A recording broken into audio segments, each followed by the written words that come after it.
Hello everyone, good morning. অনেক দিন পরে একটা বড় ব্লগ নিয়ে আসলাম, তবে ব্লগটা খুব একটা বড় হয়তো হবে না। অনেক শ্যুটই আমার করা হয়নি, আর এই না করার জন্যই মিনি ব্লগগুলো দিতাম আর কি।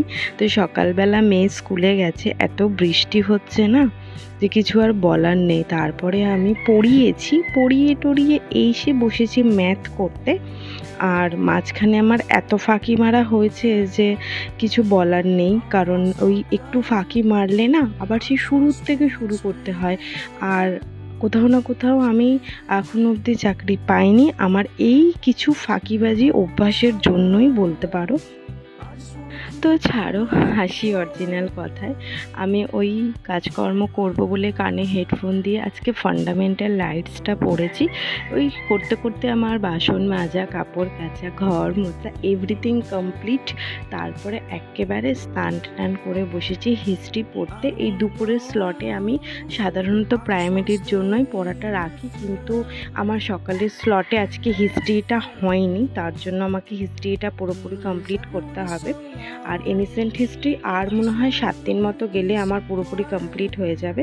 তো দেখছো আজকে সাতবাহন অবধিই পড়েছি, কুষাণ সাতবাহন, গুপ্ত সাম্রাজ্যে এখনও ঢুকিনি।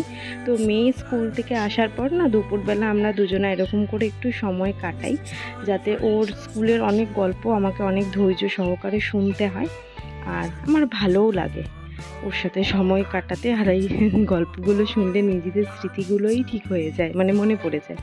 তারপরে আমি একটু শুয়ে উঠে প্রাইমারির পড়াগুলো করছিলাম, তার সাথে একটা ডেমো লিখেছি।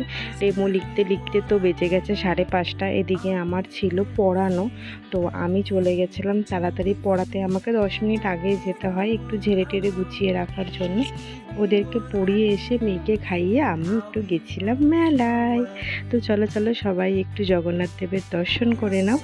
মেলাতে একটু ঘুরে টুরে এসে বাড়িতে ফ্রেশ হয়ে মেয়েকে পড়িয়ে দেন আমি আমার যে রাইটিংয়ের মানে বাংলা আর ইংলিশ যে রাইটিং সেটাই কমপ্লিট করছিলাম।